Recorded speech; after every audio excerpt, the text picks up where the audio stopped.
Sir मैं आ रहा हूं आपके पास, लेकिन इस बीच एक बड़ी खबर सामने आ रही है। शेयर बाजार से जुड़ी बड़ी खबर है ये। शेयर मार्केट में सीज फायर का असर दिखा है। बढ़त के साथ शेयर बाजार खुला है। सेंसेक्स में 1700 अंकों का उछाल देखने को मिला है। वहीं निफ्टी को लेकर बात की जाए तो निफ्टी में 500 से ज्यादा अंकों की बढ़त देखने को मिली है। ये बड़ी खबर है जो इस बीच सामने आ रही है।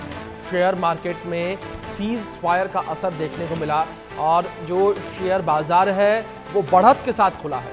सेंसेक्स में 1700 अंकों का उछाल देखने को मिला और निफ्टी में 500 से ज्यादा अंकों की बढ़त देखने को मिली। निपुण जी, जिस तरीके से तमाम चीजों को लेकर जिक्र कर रहे थे अभी पहले भी आपने भी कहीं ना कहीं व्यापार को लेकर भी जिक्र किया, लेकिन अगर बात बाजार को लेकर करें तो सीज फायर का असर बाजार पर भी पड़ता हुआ नजर आ रहा है। जिस तरीके से हमने अभी ये खबर निकलकर सामने आ रही, बाजार जैसे ही खुला ये खबर निकलकर सामने आई, बढ़त के साथ शेयर बाजार खुला है। देखिए, एक बात कही जाती है, हम लोग एक सिंपल सी वो सामान्य सी बात है, युद्ध जो है वो कभी भी अर्थव्यवस्था के लिए फायदेमंद नहीं होता। बिल्कुल।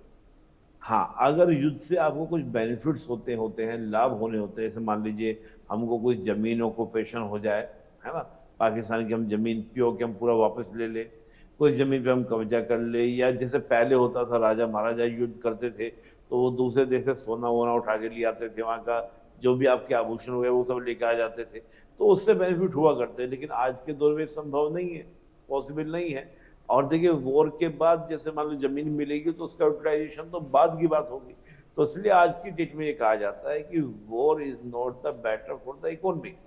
लोग, मैं देख रहा हूँ 2-3 दिन से चल रहा है कि 1971 के वॉर की बात करते हैं कि 1971 में हमने पाकिस्तान के 97,000 सोल्जर्स को सरेंडर करा दिया था। मैंने बिल्कुल सही बात है, पाकिस्तान के टुकड़े भी कर दिए थे।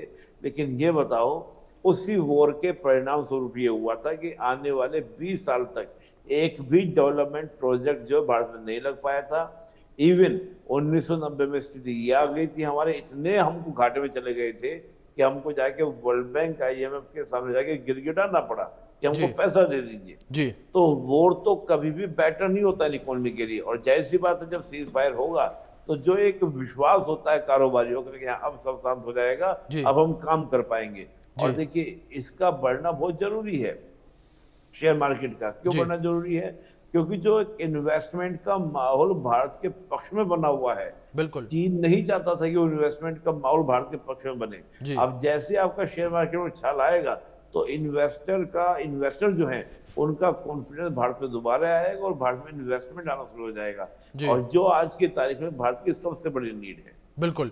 अब लेकिन निपुण, जिस तरीके से आपने चीन का जिक्र किया, आप जाहिर तौर पर चीन इकलौता ऐसा देश था कि जो लगातार ये चाहता था कि ये युद्ध हो, इसी वजह से ताकि चीन को फायदा हो, चाहे वो व्यापार को लेकर बात की जाए क्यों ना।